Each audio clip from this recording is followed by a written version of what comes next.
I teach people how to sell against people who want to self-monitor. There is no self-monitoring. You are not available 24/7, no matter how much you think you are. We recommend Central Station. And if the people are like, I really don't want to pay for it, I'd say, well, if you can rely on your neighbors calling the police 100%, well, then, yeah, you don't need it. But it was a house fire and it was an elderly couple, and they simply got out because of the alarm system. Seconds count. Every 10 seconds that you give those firefighters to get there sooner is 10 seconds that fire has not grown in size.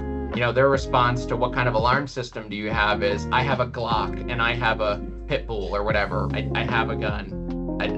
I still have a monitored alarm system. We work for you 24/7, 365, whether you arm the system or not.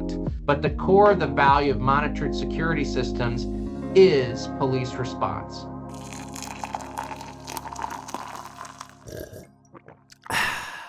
Well, guys, I am excited to have everybody here today. And the topic of discussion for today is whether or not alarm monitoring is even worth it.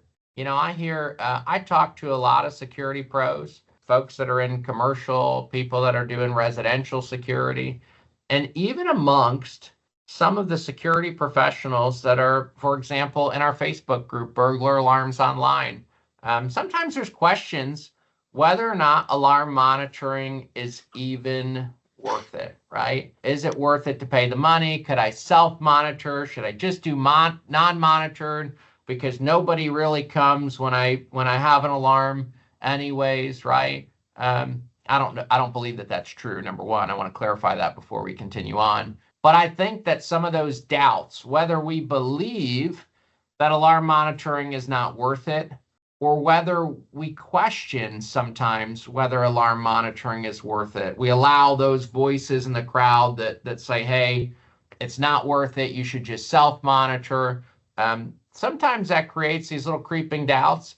And I can tell you that for salespeople, not having 100% belief in what you're selling is detrimental to your ability to sell it. Even if you think, hey, this is my job to sell it, I think it's valuable. When you start letting those doubts, those objections get to you, it can really be challenging, right? You start to notice, hey, I'm not as good at selling this stuff as I was before when I was a true believer. Audrey, I know you train sales folks for a living.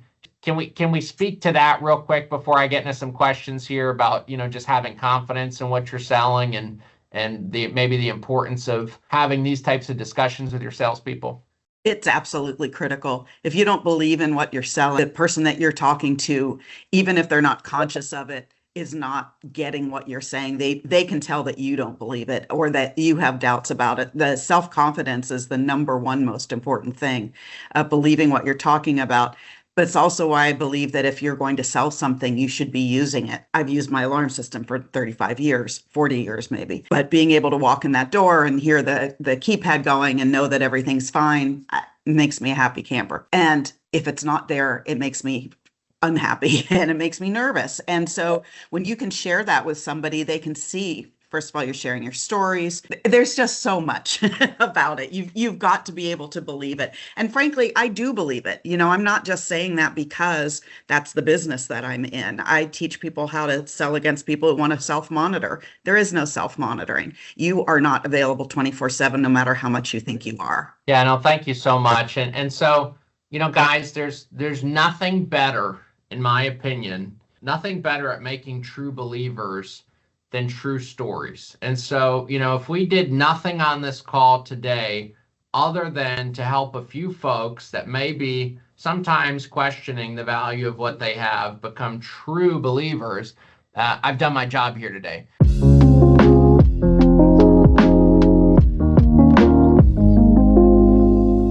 If you have, within the past, 10 years, had a really incredible story of a monitored alarm system saving somebody's life, would you do me a favor and just raise your hand for me?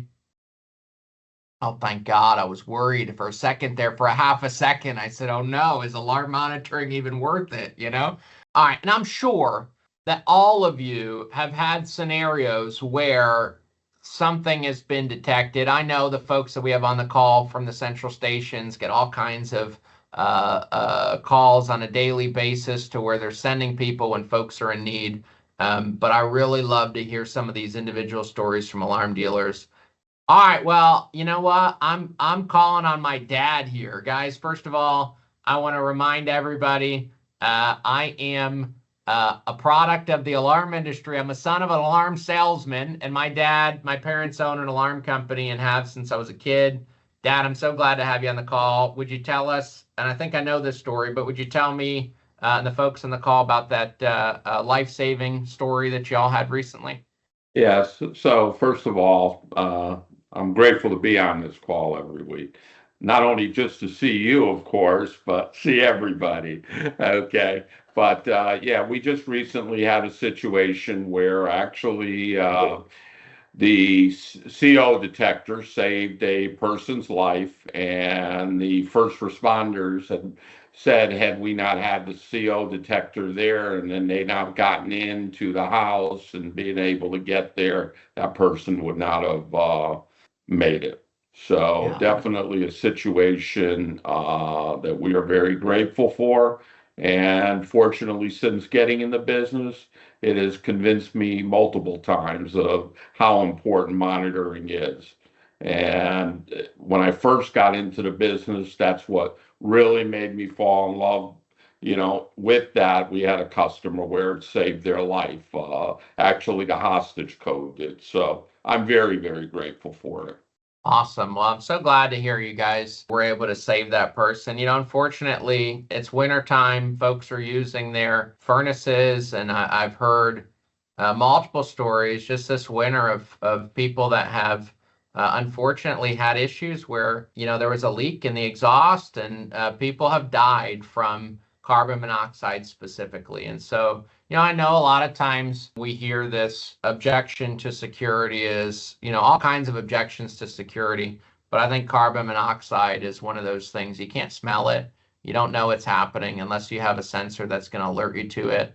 And just because of the nature of it, you could become incapacitated. Like if you have carbon monoxide leaking while you're sleeping, you might not wake up, right? And so that's why just a non-monitored carbon monoxide sensor doesn't make sense. I mean, there's literally nobody there to hear it. We've got Audrey on again. Audrey, could you tell us real quick about that success story? Well, it is a success story. It wasn't pretty, and it was years ago, but I had a customer who wasn't necessarily a good guy, but had his security system and motorcycle shop and panic button in his office. He hit it at 3 o'clock in the morning, the guy across the desk from him, because of course you do business at 3 in the morning. So we won't ask about what kind of business it was, but hit the panic button. The police arrived. The guy that was threatening him had his arm around his neck with a gun at his head. And the police did take care of it. It didn't work out well for the bad guy, as in not my customer, but it did save his life. Yeah, wow. I don't know what that guy did for a living, right? But I can assume if he has those types of scenarios happen to him doing business at 3 o'clock in the morning and his life is in danger, I'd bet that guy considered himself a pretty tough guy. Oh, he did. Absolutely. Yeah. And so I think that even tough guys need monitored security systems. So we've got Slade on the call. Slade, would you tell us real quick about that success story? Yeah, happy to be here with you this morning. We had a system that we took over for a 90-some-odd-year-old lady. She had a GE NX8 panel and had some RF on it, and we told her, hey, let's get you a medical pendant, And it wasn't even 2 weeks after we did the system takeover. She fell in the yard about an hour after her daily home health nurse came by, and she contributed that panic button to saving her life, because she said, I probably would have been in the yard at 11 o'clock the next morning when they finally came and checked on me. Yeah. So she was very thankful for that. And it was one of those situations that was crazy, because it was like 2 weeks after we had done the system and taken it over and set that up for her. Wow. That's so, oftentimes we hear stories of like, it being too late, missed opportunity to get that button. They were thinking about getting a button. They didn't get a button, and then something happens, right? While we've got everybody on the call, and because that specific story resonates with me because of a story shared by another dealer, I want to remind everybody that if you are offering medical pendants to your subscribers, number one, to walk test them throughout the property and set expectations of where that's going to work and where it's not going to work. Might work on the front steps, may not work way out in the garden, right? I had a dealer that, unfortunately, similar scenario, she thought this button would work somewhere else, like outside the house. She did slip, she did fall, she laid in the snow for hours, like 11 hours. Animal came and chewed on her head. She survived. I'm sorry to be so graphic, but she did survive, eventually dying in the hospital after a long time. And he got sued. I feel like I spend a lot of time talking about scary lawsuit scenarios on this call, but I guess that's probably, a worthwhile thing to do once in a while too. Anyways, it wasn't supervised. She says she hit the button. There was no way to know whether she hit the button. They got sued. Insurance ended up settling it. But I want to take your success story here. That's such an awesome scenario. And then this other story that's kind of similar but not the same, right? Maybe didn't use the right technology. And I think that's a trend that we have to be careful of, like, overselling something that isn't the right technology for what somebody needs. If you're an active adult, maybe you need something that can go the distance, right? Maybe you need something that can go to the store with you. But thank you so much for sharing that. We've got Jeff on the call. Jeff, can you tell us real quick about your success story? I started in this business back when I was in high school in the late 60s. And central stations then were McCullough Loop, direct wire. So I've been through the whole gamut of things. In the mid 80s, we switched over from burglary to mostly fire.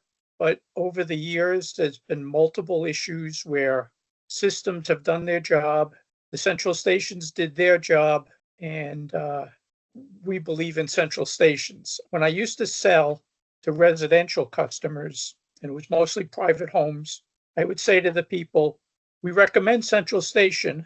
And if the people were like, I really don't want to pay for it, I'd say, well, if you can rely on your neighbors calling the police 100%, well, then, yeah, you don't need it.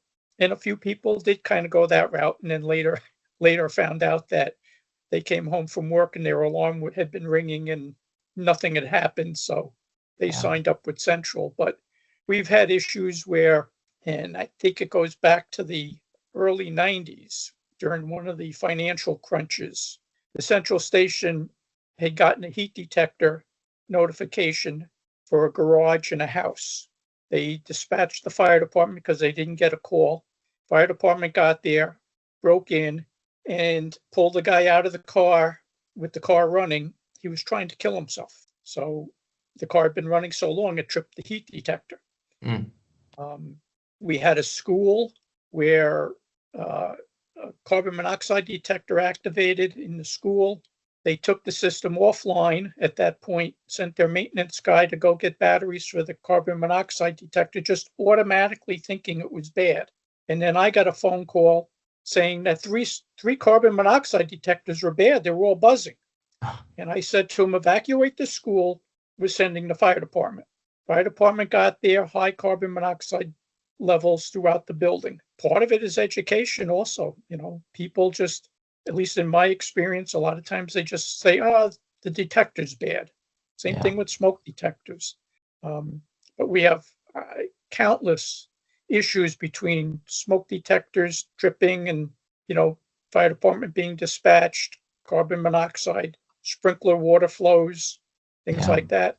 I think the false alarm expectation, right? Like I think what you're speaking to there, Jeff, is because there's so many false alarms in many scenarios, a lot of times there's an expectation that a real alarm is a false alarm. I'll tell you, we used to do tech support for some camera systems that we would sell, and the number one tech support call was how to turn on notifications. because whenever people first got the camera system, they wanted notifications. And then the second call was, how do we turn off notifications? Because they were tired of getting all the notifications, right? Like that's a camera system, I think, can be the most extreme example of how nuisance notifications can kind of train us not only to disregard and ignore them, but to silence them, right? Like, which is what you kind of experienced with that school, right? It's like, hey, this is so annoying. We're so sick of, false alarm type scenarios. Not saying that school experienced that, but just in general, people have an expectation of it being a false alarm, that they nearly missed a real alarm. And I think that's a real challenge. Thank you so much for sharing that, Jeff. I appreciate that. And we've got Kelly Bond on the call with us as well. Kelly, can you speak to a success story? Hey, good morning. This is a long time ago when I was at the old Alarm Capital Alliance, and we had a customer, similar story that had just moved from their old provider to us, and they had a complete devastation fire. It happened to be in the LA area, but it was a house fire, and it was an elderly couple. And they simply got out because of the alarm system. There was actually today we'd call it a podcast, but there was kind of a commercial put together about it, and they gave their testimonial, and similar story. I mean, it had just gotten switched over, and they were incredibly grateful, as you can imagine. That's awesome. That's so cool. And, that's the kind of thing that just gets you pumped, right? Like, I feel like we get so caught up in the business of being in business that, like, it's easy to forget, like, hey, this is really important. This is really, this is impactful. All right, we're going to go to Sharon real quick. Sharon, tell us real quick about a success story. So we did a takeover of a commercial site right before the holidays, and we got an alarm activation on the site. And traditionally, we stay on the contact list for the first couple of weeks to make sure it's working well. It was actually a young girl who had been abducted. She threw herself through the windshield of this guy's vehicle and then literally went through the glass door at this commercial property.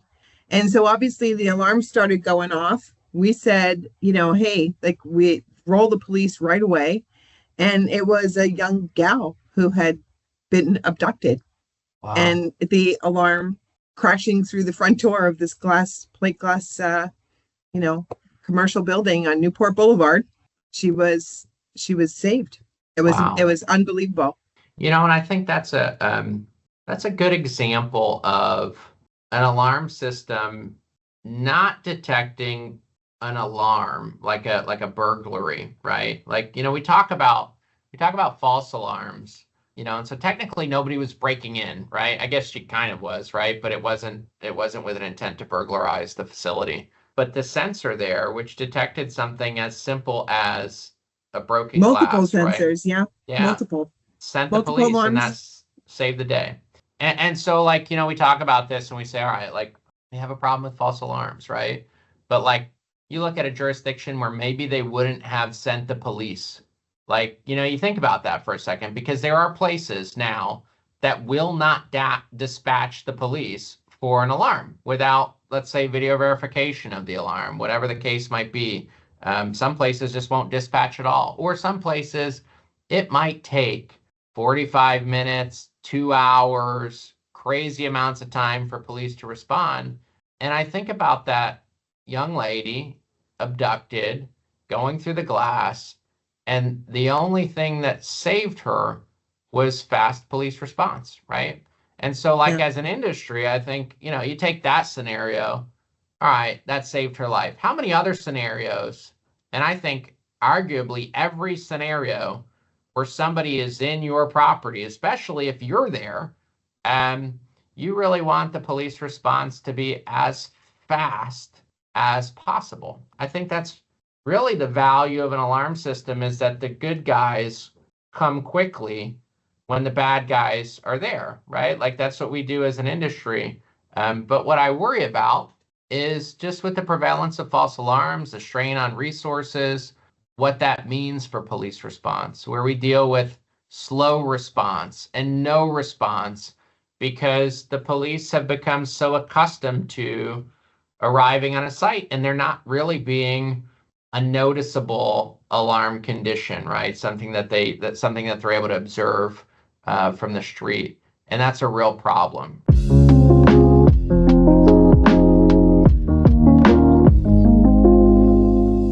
I think this is such a real problem as an industry. I really worry that it's the core value of alarm monitoring is at stake if we allow, the continued degradation of police response through no response and slow response policies. I'm curious if anybody can raise their hand if they've implemented anything within their company to reduce false alarms. And I hope to see a lot of hands go up here. Now, I'm going to challenge everybody that's on the call. If you don't have your hand up, if you don't know, if your company doesn't have anything that they are doing to reduce false alarms, I think we really run the risk of just passively letting the value of alarm monitoring slip away. I'm going to go to Brent. Brent, can you speak a little bit to what you guys are doing to reduce false alarms? Standardization, yes, but also we make sure if it's a new install or even a takeover, if we can, that everything gets double end of line resistors. No resistors in the panel, none of that kind of silly nonsense, to try and eliminate as many falses as possible and standardize on the same equipment. So we're trying to always use the same motion detectors. We're using here in Canada, I've got DSC and Paradox, and those are my two systems, and those are the only two that we will install. We're not going off into IQ4s or to 2 gig or what's the special of the month. So to me, that if you understand the hardware inside and out that you're using, the less chance you're going to have of false alarms because of improper installation, or you don't really know the ins and outs of a product that you're not using all the time. And we try and stay away from wireless like as much as possible. We try and hardwire everything, whether it's phishing or not. Yeah. Okay.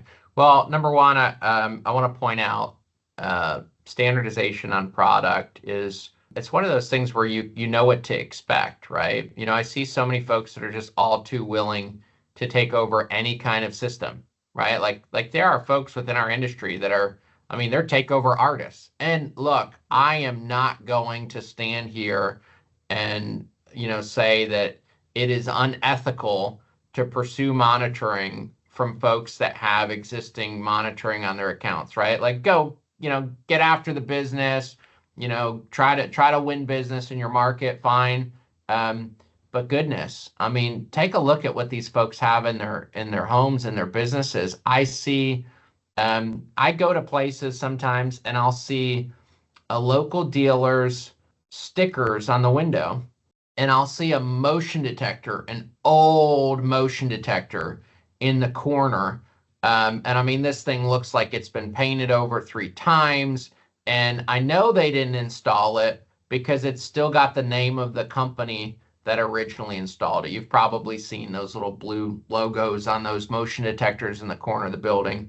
And I think motion detectors are cheap. Think about how many times motion detectors are the cause of false alarms. I got a call months ago from the central station saying that there was a left north warehouse motion detector alarm in my building.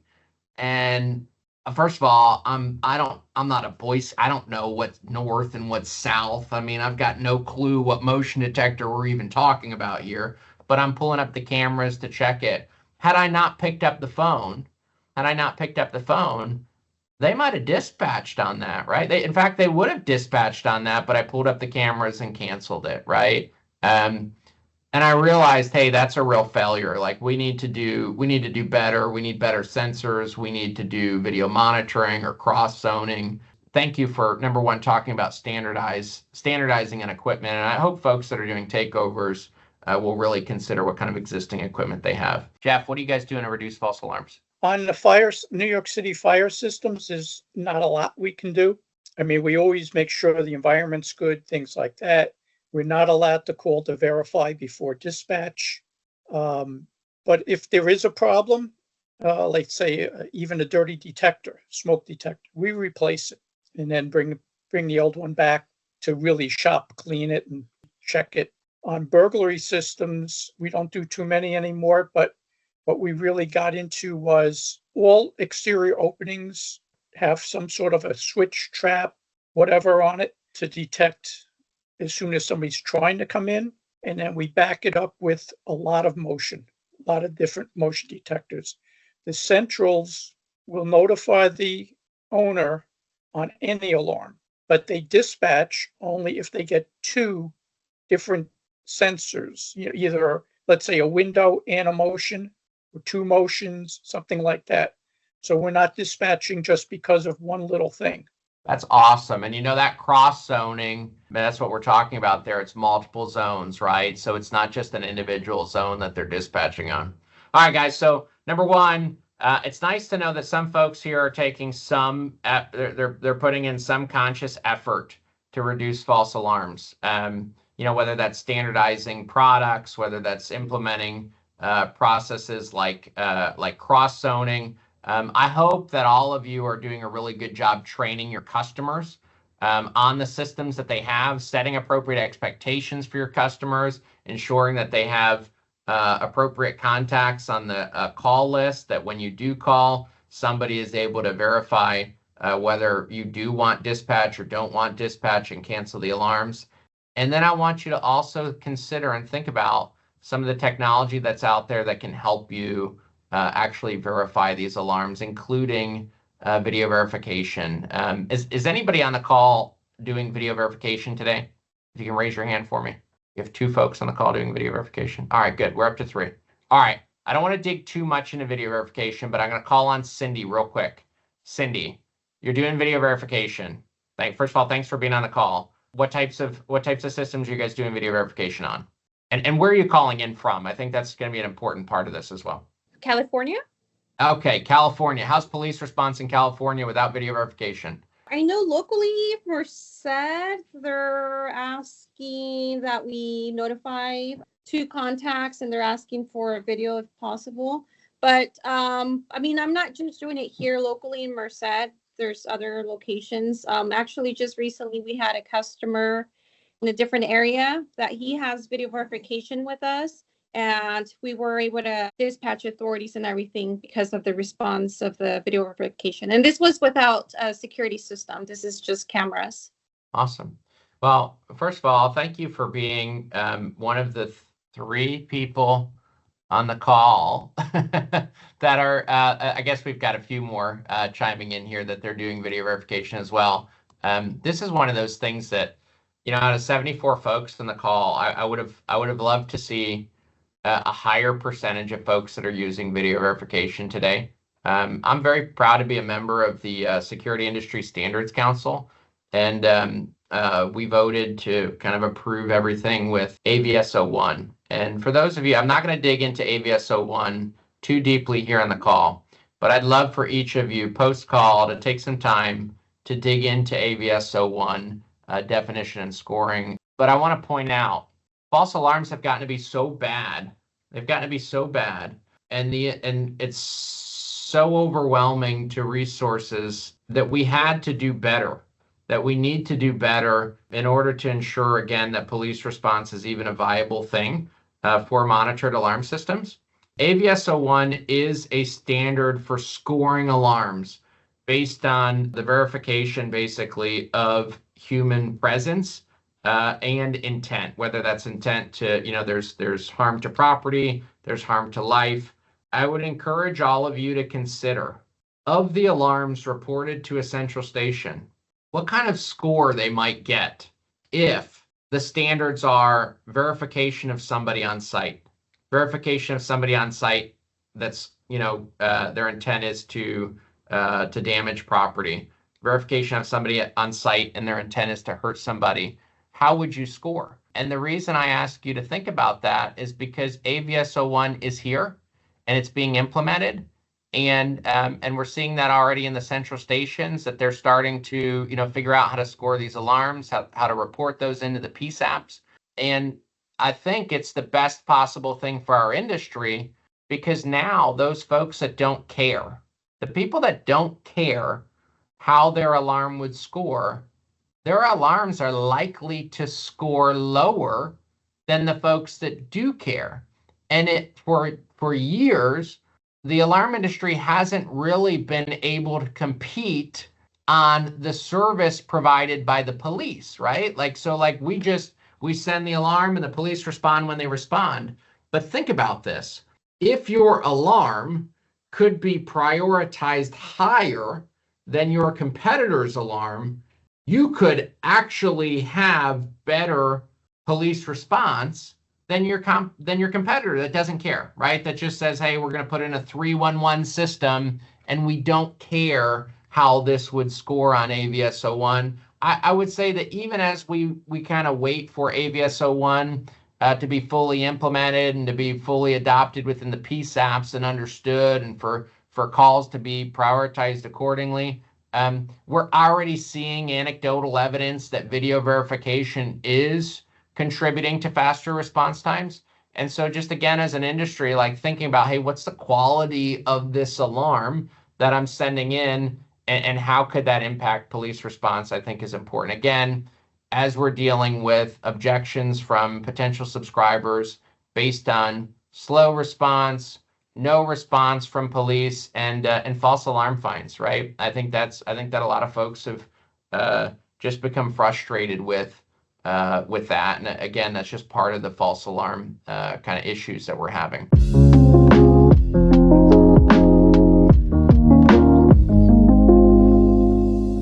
Talk about false alarms. I promised that we would get to some sales objections. One of the biggest objections, and I'm glad to have Audrey Pearson on the call. Audrey, one of the biggest objections I think that a lot of folks have to whether or not they need an alarm system is, I have a gun and a dog, right? I mean, it actually cracks me up. Within our Burglar Alarms Online Facebook group, I see people in the industry that say, their response to what kind of alarm system do you have is, I have a Glock and I have a pit bull or whatever, right? Like when you're coaching salespeople and you're doing role playing, right? How do you coach them to respond to something like that? Any key talking points? So one of the primary things with, do I need monitoring? I monitor it myself. First of all, I've had my dog sleep through, people coming into the house, not that they were doing ill will, but still. And there are times when any of us have not been wide awake or able to be wide awake in the middle of the night for maybe it's medication because we're ill. I won't say what else it could be. Or 2 bottles of wine, right? Exactly. None of us are 100% all of the time.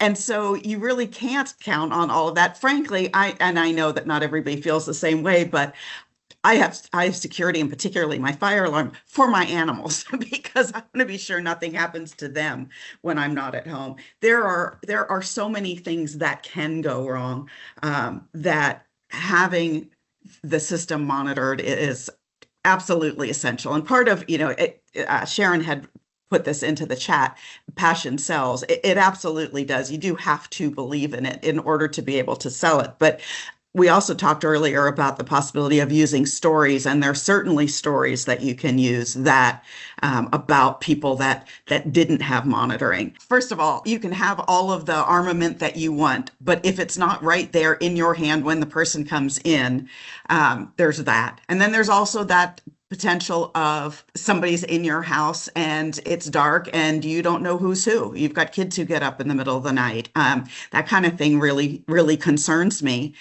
These days, frankly, where I'm located in California, I can have the insurance company require them to have things monitored. I mean, there's so often now where that is actually a reason to have a monitored system in order to hold on to your homeowner's insurance. I'm in California, I have to have fire monitoring, period.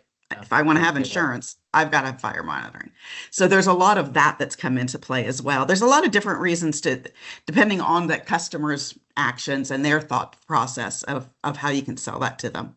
I think that's an interesting point, specifically again about the fire. My dad at the beginning of the call talked about a success story with carbon monoxide, and Jeff, talked to us as well about a success story with detecting carbon monoxide. And obviously we've all heard of scenarios where the fire department has been dispatched to a fire alarm.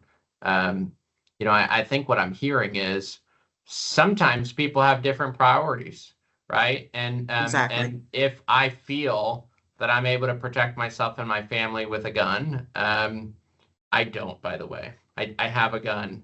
I I still have a monitored alarm system. You know, if you guys imagine, I'm a bad driver, I'm a bad walker, middle of the night. Who knows? Who knows who's getting shot, right? We do have the police coming, thank God. Quick funny story. I got LASIK eye surgery because of that exact scenario. The alarm went off in the middle of the night. I knocked my glasses off of the nightstand. I got my gun, and I couldn't see anything. I couldn't even see the alarm panel to see what the heck was going on. And so I think of that extreme example of being there, but not really even being able to effectively respond, and the importance of having alarm monitoring. Anyways, I see like 2015 now. So the good news is I can't drive, I can't walk, and I have no excuse for it because I can see perfectly. So Andy Klein, if I would only pay attention, right? Andy Klein is on. Andy, what do you have for us? So I think that Audrey just kind of hit on a point that I've been doing this for a decade now. Rob Elbows in the local community with a lot of people in the insurance. There may be policies that will go and give you some form of insurance discount, whether business or homeowners, for a self-monitored alarm system. But I haven't found it yet, and I've been doing this for 10 years and I've rubbed elbows with dozens of these people. They don't seem to really exist, or if they do, they're very few in quantity.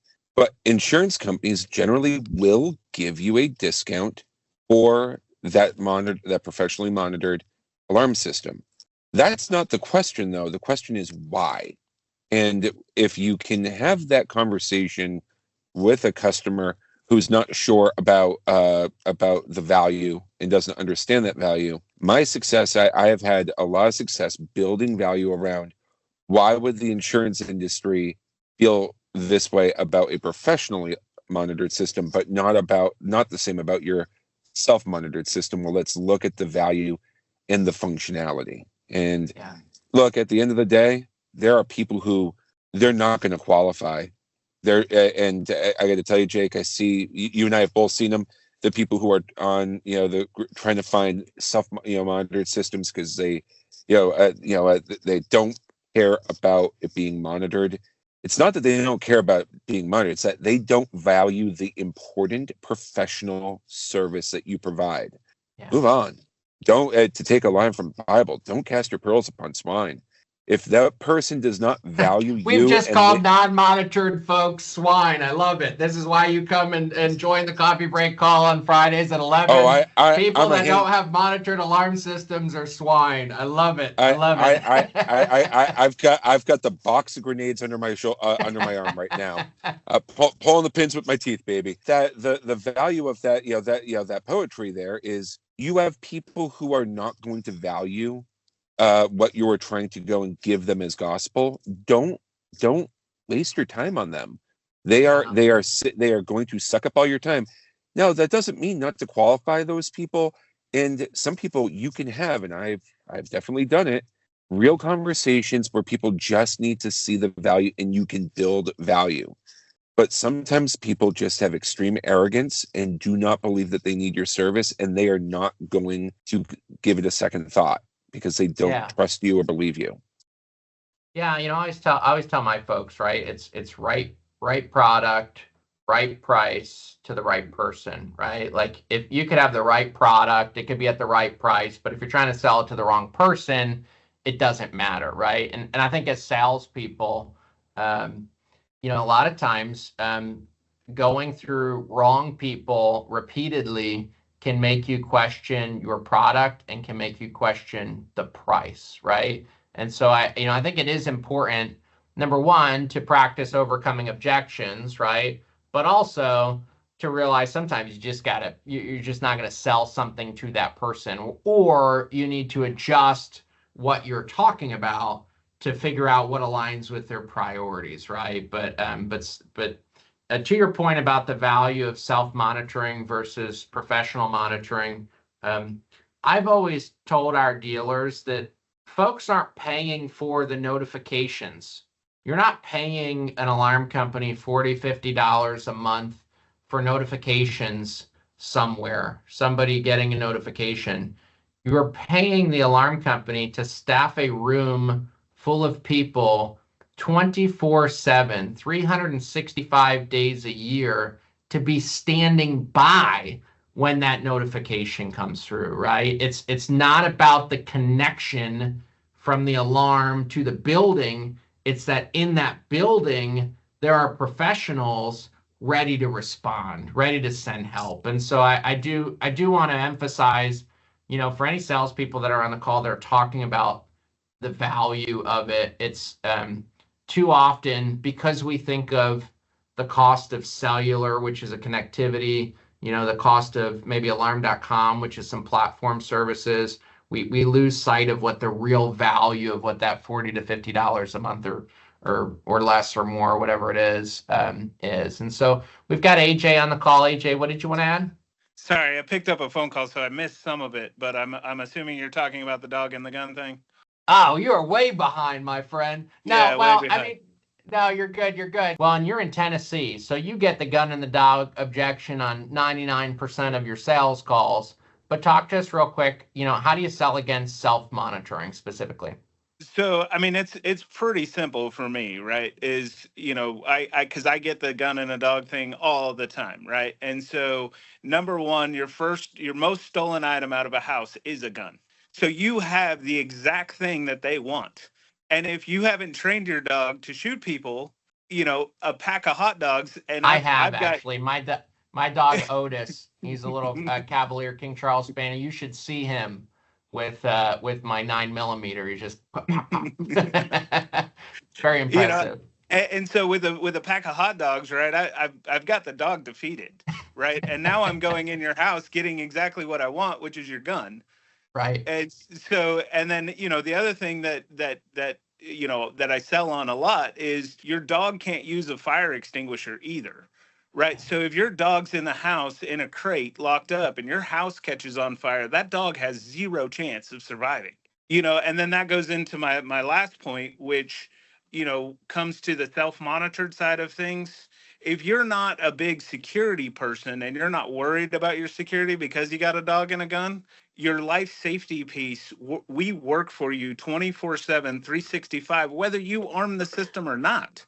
Yeah. So if you don't find a big value in the actual security piece, at least look at the life safety side. And 9 times out of 10, I can get it. Yeah, I mean, I feel like we keep coming back to this life safety piece. And I think about, I had a dealer in Washington, Centralia, Washington, super nice guy. And his basic package didn't include security. It was smoke detectors. It was a system with smoke detectors, and they started with a package that was seriously, no security, which was interesting, but because he believed in it so much, and he was able to successfully start with that. Of course, he sold security in addition to it, right? But that idea that you don't have to use the system for the smoke detectors to be working, I think that's probably, AJ, one of the nuggets I'm going to take from the call today, is, because people say that. They say when they call you to cancel, they call you to cancel because, we never use our system. We're never arming or disarming it. I only arm it when I'm away. And you know what? I've turned into a homebody and I'm home all the time, right? Well, I've told you guys I'm a terrible driver. I can't walk. I can't shoot a gun. I'm also very forgetful. And so, I think about the scenario where, hey, I could leave something on the stove, right? I could leave something on the stove and go to bed, whatever the case might be. Knock on wood. Gosh, I don't even like to talk about it. But knowing that even if I, in addition to forgetting I left something on the stove, also forgot to arm the alarm system, hey, if something catches on fire, the fire department's going to come quickly, and seconds count. I can't emphasize this enough. In a house fire, when you run to the kitchen and you're trying to put out the flames in the kitchen and you're spending 10 seconds, 20 seconds, a minute, 2 minutes, you're trying to put out this fire in the kitchen, what you're not doing, you're not calling 911, right? Thank you for that point. Thank you for the point that whether you arm your system or This is not, Jeff. you're going to have monitoring Good, on those smoke good. detectors. Andy, did you want to add something in? Yeah, so I get to pull double duty having been a firefighter. Every 30 seconds in a house fire, a fire is going to double in size. However, Wow. that's old data. That's old data. That's data from that goes back to the 70s, back when houses were full of wood. What are houses full of now? Plastic. Kids' toys. What is plastic? Plastic is petroleum. So actually, fire doubles in size even faster. So that conversation, if I rarely sell residential, but when I do, when I'm talking about that, monitoring service for smoke detectors, and people point, well, I already have these. At the end of the day, seconds count, and every 10 seconds that you give those firefighters to get there sooner is 10 seconds that fire has not grown in size. And that 30-second marker is a very powerful talking point. Andy, thank you for sharing that stat. I think fire is actually, it's one of the scariest, and obviously in the context of the recent, the ongoing fires in California right now, very scary. But even just the possibility of fire to start in a house, it's a terrifying thing. I want to point out, Jerry in the chat said, when people calling to cancel, reducing services down to fire and smoke detection. Jerry, great point on that. I've had the opportunity to listen to a lot of people trying to cancel alarms because my dad, because all his customers are trying to cancel, right? No, it's just you get folks that are canceling, and I have heard him tell people, well, hey, look, it's very important for me to know that you still have monitored smoke detectors, right? And it's kind of flipping the conversation around. People are canceling because they're not using their system. And then, by saying it's important to him to have them have monitored smoke detectors, that's not saying it should be important to you. That's not saying, well, don't you value smoke detectors? That's not saying, well, don't you love your kids and your dog? You just want them to burn up in a house fire, you swine, right? That's not what you're saying. You're saying it's important to me. And when somebody tells you what's important to them, you can't possibly object to that. You can't well, my safety isn't important to you. Well, I mean, like that, nobody says that, right? But they might start to think to themselves, well, gosh, if it's important to George, maybe this is something I should think about. Maybe this is something I should give second thought to, right? I was expecting him to try to get me not to cancel my alarm because my video doorbell is important and all these other things, but he's made me think now. And I have heard many times those calls not end in cancellations. So, it's interesting the direction of this call today, that it, very much is a focus on life safety. I think we addressed some of the challenges that are a risk to the value of alarm monitoring. And at the center of that are false alarms. Well, I think all of us can sit here and talk about, hey, here's how we respond to an objection. Here's how we respond when somebody says I have a gun, when somebody says I have a dog, when somebody says I don't use my system. We all have some clever response to that. And I think good responses to it. I don't say clever in a way to kind of like, facetious, like they're not legitimate. I just think that we run the risk of comforting ourselves with responses to all of these objections and losing sight of the fact that even if we can convince Miss Jones not to cancel her alarm because she needs smoke detectors, we need to be better about providing quality, actionable data into the central stations. That means that these basic systems that we're installing today, they're not going to be enough long-term, not if we can hope to have the police respond. And I know somebody in the chat talked about guard response, and I think that's great. And I think that, people should be looking at that as well. But we cannot overlook the fact that at the core of the value of monitored security systems, yeah, we do life safety too, and that's important. But the core of the value of monitored security systems is police response. As an industry, we need to continue to engage in meaningful conversation about how we can improve that, how we can improve our relationship with law enforcement, how we can ensure that we're sending quality alarms. There's an incredible, amazing technology out there now. There's human presence detection that is not as invasive as video monitoring. There is video monitoring. There's video verification. There's all kinds of things that we can do as an industry. But when I ask a group of 70-some people how many folks are using it, 5 or 6 hands go up. And I'm not saying that some of the folks may not be using it, might have just been a little bit shy, but I worry that as an industry, we're not taking it seriously enough. And I don't mean to paint the industry in broad strokes here, because I know there's some incredible people that are doing meaningful work to improve alarm quality and to improve the amount of relevant actionable data that's going into the central stations. But I hope that all of you will go back to the drawing board post-call and say, hey, how can we be better? How can we implement ways to reduce false alarms? How can we ensure that our alarms are going to score highly with the new ABS-01 standard? I want to thank you for being here. I want to thank you for sharing your expertise, your experiences. I want to thank you for bringing really great questions and commentary to the call. For those of you that do business with us today, I want to thank you. We appreciate the opportunity to support you. We appreciate the opportunity to put your logo on the products that you install, because I know that all of you take a lot of pride in the brand and the reputation that you've developed. If we don't do business today, I invite you to reach out to me. I'd love to talk to you. I'd love the opportunity to show you what we can do as a value-added distribution partner.